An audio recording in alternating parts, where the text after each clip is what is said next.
Hi hello welcome to Indian knowledge university. ఈరోజు విద్య ఉద్యోగ సమాచారం చూసుకుంటే మనకు చాలా విషయాలు రావడం జరిగింది.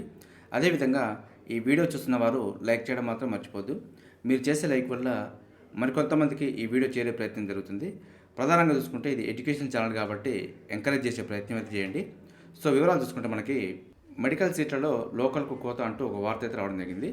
సో దీనికి సంబంధించి చూసుకుంటే అడ్మిషన్లలో స్థానికతకు అన్యాయం, రాష్ట్ర ప్రభుత్వ తాజా ఉత్తర్వులతో తీవ్ర నష్టం అంటూ వార్త అయితే ఇవ్వడం జరిగింది. సో మనకు నిరుడు వరకు అయితే 7 ఏళ్ళు ప్రామాణికం తీసుకునేది, దీనికి ఇప్పుడు 4 ఏళ్ళు ఉంటే చాలంటూ కొత్త జీవో ప్రకారం అయితే ఇవ్వడం జరిగింది. 9 నుంచి ఇంటర్ వరకు పరిగణలోకి, హైదరాబాద్లో చదువుకున్న ఇతర రాష్ట్రాల వారికి లభించనున్న స్థానికత, తెలంగాణలో పుట్టి ఇతర రాష్ట్రాల్లో చదివిన వారు స్థానికులు కానట్టే అంటూ దీనికి సంబంధించిన వార్త అయితే రావడం జరిగింది. ఏపీ విద్యార్థుల కోసమైనా ఈ మార్పు, తెలంగాణ విద్యార్థుల ఆందోళన అంటూ ఇవ్వడం జరిగింది. ఇదైతే కొంత బాధాకరమని చెప్పుకోవచ్చు. మనకు తెలంగాణ రాష్ట్రం రాకముందు 1 నుంచి 10 వరకు స్థానికతగా ధృవీకరించేది. తెలంగాణ వచ్చిన తర్వాత 1 నుంచి 7 వరకు అంటూ స్థానికత ధృవీకరించడం జరిగింది. ఇప్పుడు 9 నుంచి ఇంటర్ వరకు అని పరిగణలోకి తీసుకోవడం జరుగుతుంది. సో ఎవరైతే పిల్లలు పెద్ద అయిన తర్వాత ఉన్నత చదువుల కోసం అయితే దేశంలో ఎక్కడికైనా పోయే అవకాశం ఉంది. సో చిన్నపిల్లలుగా ఉన్నప్పుడు దగ్గర ఉండే అవకాశం ఉంది కాబట్టి అది స్థానికత సబబుగానే ఉంది. సో మరి ఇంటర్మీడియట్ స్థానికత తీసుకోవడం అనేది కొంత బాధాకరం అని చెప్పుకోవచ్చు. ఎందుకంటే ఇంటర్మీడియట్కి సంబంధించి జూనియర్ కాలేజీలు ఎక్కడెక్కడో అని చెప్పి ఏదో కోచింగ్లు కానీ ఏదో అట్మాస్ఫియర్ అని చెప్పి పోయే అవకాశాలు కూడా ఉన్నాయి. సో దాన్ని పరిగణలోకి తీసుకోవడం అంటే వేరే రాష్ట్రాల వారికి సహాయ సహకారాలు అందించడం కోసమే అని చెప్పి మనం అందించుకోవచ్చు. సో ఇదైతే ప్రత్యక్షంగా మనకు ఆంధ్రప్రదేశ్ విద్యార్థులను దృష్టిలో పెట్టుకొని అవకాశం ఇవ్వడం అంటూ అయితే మనం అనుకోవచ్చు. సో మరి ప్రభుత్వం ఏ విధంగా చర్య తీసుకుంటుందో చూసే ప్రయత్నం చేద్దాం. ఇలాంటి వాటిని అయితే మనం ఎంకరేజ్ చేసేది అయితే లేదు. సో ఏదేమైనప్పటికీ ఇక్కడ పుట్టి పెరిగిన పిల్లవాడికి అన్యాయం అయితే జరగకూడదు. సో ఇంటర్మీడియట్కి సంబంధించి విజయవాడ వెళ్ళొచ్చు, లేకపోతే ఇంకా వేరే ప్రాంతానికి వెళ్ళొచ్చు. సో ఎక్కడెక్కడో చదువుకోవచ్చు. ఆంధ్రప్రదేశ్ వాళ్ళైతే హైదరాబాద్లో ఉన్నతమైన విద్యా సంస్థలు ఉన్నాయి కాబట్టి ఇక్కడ చదువుకోవడానికి అయితే వచ్చే అవకాశం ఉంది. సో వారిని దృష్టిలో పెట్టుకునే అవకాశం ఇచ్చారని చెప్పి మనం అయితే అనుకోవచ్చు. సో దీనికి సంబంధించి ఏదైనా కానీ చూసే ప్రయత్నం చేద్దాం. అదేవిధంగా డెత్ ఛాంబర్లుగా మారాయంటూ కోచింగ్ సెంటర్లపై సుప్రీంకోర్టు ఆగ్రహం, ఢిల్లీ రావుస్ ఘటన మేలుకొల్పంటూ వ్యాఖ్య అంటూ ఇవ్వడం జరిగింది. సో మొత్తానికైతే మొన్న 3 విద్యార్థులు దుర్మరణం చెందడంతో దానికి సంబంధించి సుప్రీంకోర్టు అయితే కేంద్రంపై కొంత ఘాటుగానే వ్యాఖ్యానించడం జరిగింది. మరి దీనిపైన ఎలాంటి చర్యలు తీసుకుంటున్నారు, దీనిపైన ఏ విధమైన చట్టాలు చేశారు అనే వాటి మీద ఆరా తీయడం జరిగింది. సో దీనికి సంబంధించి ఏదైనా అప్డేట్ రాగానే మీకు అందించే ప్రయత్నం చేస్తాను. అదేవిధంగా స్కిల్ యూనివర్సిటీ చైర్మన్గా ఆనంద్ మహీంద్రా అంటూ వెల్లడించిన ముఖ్యమంత్రి అంటూ రావడం జరిగింది. సో ఇదైతే మనకు ఆనంద్ మహీంద్రా చైర్మన్గా ఉండడం అనేది కొంత ఉపయోగకరం అనుకోవచ్చు. ఎందుకంటే పారిశ్రామిక రంగంలో ఒక స్థాయికి ఎదిగి దాని మీద ఒక గ్రిప్పు, ఒక అవగాహన ఉన్న వ్యక్తి కాబట్టి సో స్కిల్స్ నేర్పించడానికి ఏవేవి ప్రామాణికంగా తీసుకొని నేర్పించవచ్చు అనే విషయాల మీద అయితే అవగాహన ఉన్న వ్యక్తి కాబట్టి సో స్కిల్ యూనివర్సిటీకి పర్ఫెక్ట్ పర్సన్ అని చెప్పి అనుకోవచ్చు.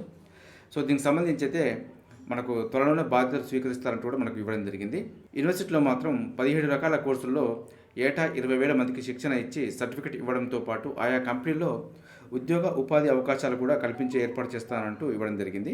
ఈ ఏడాది నుంచే 6 కోర్సులు ప్రారంభించనున్నట్టు సీఎం పేర్కొనడం జరిగింది. రాబోయే సంవత్సరాల్లో ఏడాదికి 1,00,000 మందికి శిక్షణ ఇచ్చేలా స్కిల్ యూనివర్సిటీని విస్తరిస్తామంటూ పేర్కొనడం జరిగింది.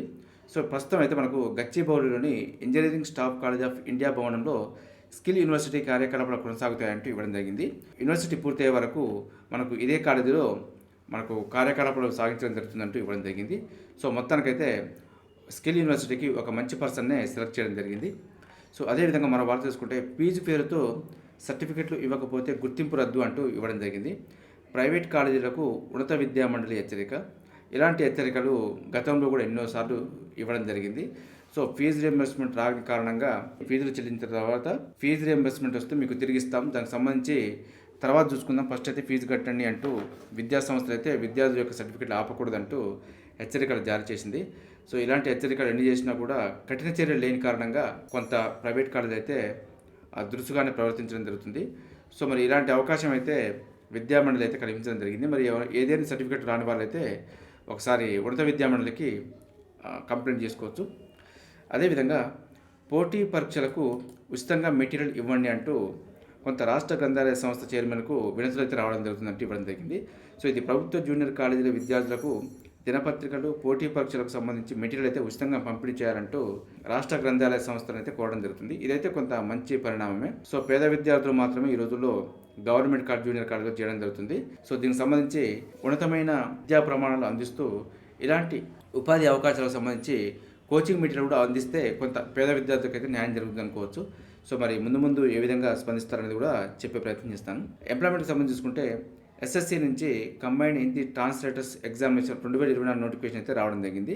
మొత్తం పోస్టులు అయితే మనకు 312 వరకు ఉన్నాయి.